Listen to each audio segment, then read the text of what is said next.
Programming শেখার best way হলো programming লেখা। প্রায় সব প্রোগ্রামাররাই ফার্স্ট যে প্রোগ্রামটি লিখে তা হলো হ্যালো ওয়ার্ল্ড।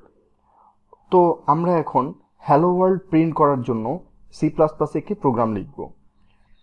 আমাদের এখানে দেখতে পাচ্ছেন আমরা একটা প্রোগ্রাম লিখেছি অ্যান্ড এই প্রোগ্রামটি রান করানোর পরে দেখি কি হয়। এই যে এখানে দেখুন যে বিল্ড অ্যান্ড রান যে অপশনটা আছে, আমরা এটাতে যাব, তাহলে প্রোগ্রামটি বিল্ড হবে এবং রান হবে।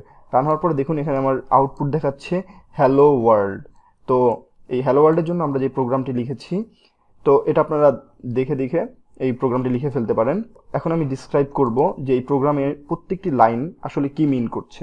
এই প্রথম যে লাইনটা আছে সেটা হচ্ছে my first program in C++, এবং সেটাকে দুইটা স্ল্যাশ দিয়ে রাখা হয়েছে আগে। এই স্ল্যাশ দিয়ে রাখার পরে যেমন দেখুন আমি যদি স্ল্যাশটা না দিই তাহলে কি হয়, স্ল্যাশটা না দিলে সেটা একটা ব্ল্যাক কালারের একটা ওয়ার্ড দেখাচ্ছে, কিন্তু যদি আমরা এখানে স্ল্যাশ দেই তাহলে এটা গ্রে কালার অথবা অ্যাশ কালার হয়ে গিয়েছে। তো এর মানে হচ্ছে এটা কমেন্ট হয়ে গিয়েছে। তো এই ডবল হ্যাশ দিয়ে হচ্ছে আমরা কমেন্ট মিন করি, অ্যান্ড এই কমেন্টের মানে হচ্ছে সে কম্পাইলার যখন একটা কোড কম্পাইল করে প্রত্যেকটা লাইন কম্পাইল করবে শুধুমাত্র যেই যেই জায়গায় কমেন্ট থাকবে, মানে এই কমেন্টগুলো সে কখনো রিড করবে না। কমেন্টগুলো রিড না করার কারণে হয় কি, এই কমেন্টে আমরা যাই লিখি না কেন সেটা আমার কোডের উপরে কোনো ইফেক্ট পড়ে না। তারপরে যেটা আছে, তারপরের লাইনটা 2 নাম্বার লাইনে লেখা আছে এ হ্যাশ ইনক্লুড ডট আইও স্ট্রিম। তো এটা কি মিন করছে, এর মানে হচ্ছে এই হ্যাশ দ্বারা আমরা হেডার ফাইলগুলোকে ইনক্লুড করি, মানে হেডার ফাইলগুলোকে মিন করি। এর মানে হচ্ছে ইনক্লুড করো আইও স্ট্রিম হেডারটাকে। তো আইও স্ট্রিমের মধ্যে কি আছে, আইও স্ট্রিম এখানে যে আমরা সি আউট লিখেছি অথবা আমরা যখন কোনো ইনপুট নেওয়ার জন্য কোনো কাজ করব, এই জিনিসগুলো হচ্ছে আইও স্ট্রিমের মধ্যে থাকে। তো আইও স্ট্রিম মানে হচ্ছে ইনপুট আউটপুট স্ট্রিম। এখন আসি ইন্ট মেইন। এখানে আমরা ইন্ট মেইনটা কেন লিখেছি, ইন্ট মেইনের মানে হচ্ছে এটা একটা ফাংশন, এই ফাংশনটার নাম হচ্ছে মেইন ফাংশন। এবং একটা জিনিস মনে রাখবেন সেটা হচ্ছে আমরা যতগুলো প্রোগ্রামই লিখব প্রত্যেকটা প্রোগ্রামেই অবশ্যই মেইন ফাংশন থাকতে হবে। যদি আপনার প্রোগ্রামে মেইন ফাংশন না থাকে তাহলে আপনার প্রোগ্রাম কাজ করবে না। সাপোজ আমি যদি এইখানে এই ফাংশনটার নাম মেইন না দিয়ে যদি লিখি FIR ফার্স্ট, তাহলে দেখি তো কি হয়। বিল্ড অ্যান্ড রান করিয়ে দেখুন, বিল্ড অ্যান্ড রান করার ফলে এখানে কিন্তু আমার এটা রান হচ্ছে না, এখানে একটা ইরর দেখাচ্ছে।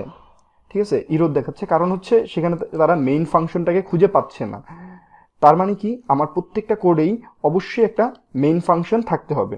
এটা হচ্ছে বলতে পারেন C++ অথবা যে কোনো এই C++ অর সির একটা রুলস।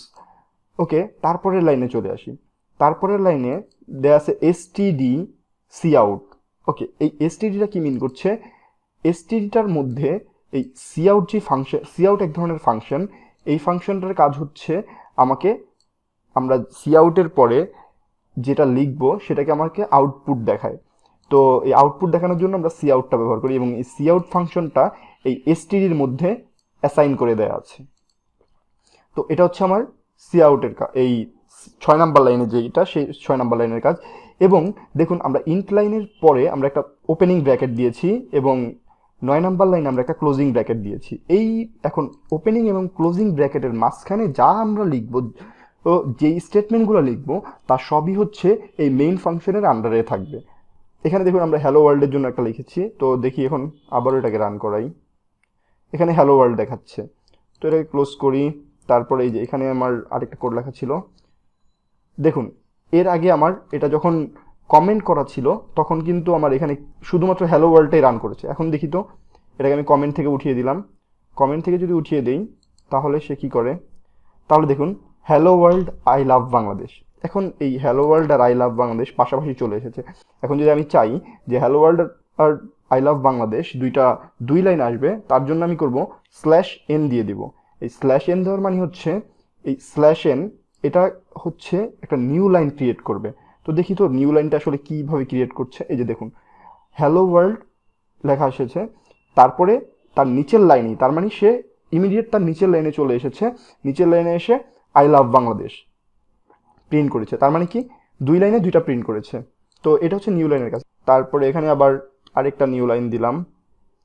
তারপরে আমার এখানে আবার আরেকটা কোড আছে, সেটাকে আমি এখন কমেন্ট থেকে সরিয়ে ফেলবো। আমি এটাকে কমেন্ট হিসেবে রাখতে চাচ্ছি না। এটাকে আমি আউটপুট বের করব, দেখি কি হয়। এই যেখানে আবার আরেকটা আউটপুট দেখিয়েছে। তাহলে কি, hello world, I love Bangladesh, I love programming, ঠিক আছে। তো আমরা এভাবে তিনটাকে প্রিন্ট করলাম। এটা হচ্ছে আমরা বেসিক যেই স্ট্রাকচার সেটা দেখলাম। এবং তারপরে যেটা লিখতে হয় সেটা হচ্ছে r u r n return zero. Return জিরোটা মিন করে হচ্ছে আমাদের ফাংশনটা ফিনিশ হচ্ছে, মানে শেষ হয়ে যাচ্ছে, সেটাকে আমার ইন্ডিকেট করছে। তো এটা যদি নাও লেখেন তাহলেও কাজ করছে, যেমন আমরা দেখেছি যে এটা না লিখেই আমরা আমাদের প্রোগ্রামটাকে রান করাতে পারছি। এটা যদি আপনি না লিখেন তাহলেও সেটা বাই ডিফল্ট নিয়ে নিবে। তো এই ছিল আমাদের ফার্স্ট প্রোগ্রামিং। তো চলুন আমরা আমাদের নেক্সট যেই টপিক আছে নেক্সট টপিকে চলে যাই। আর যদি এই ভিডিওটিতে আপনারা কেউ কিছু না বুঝে থাকেন তাহলে অবশ্যই অবশ্যই কমেন্ট সেকশনে আমাদেরকে কোশ্চেন করবেন, আমরা সেখানে আপনাদেরকে অ্যান্সার দেওয়ার চেষ্টা করব। এবং আশা করি আপনারা আমাদের সাথেই থাকবেন।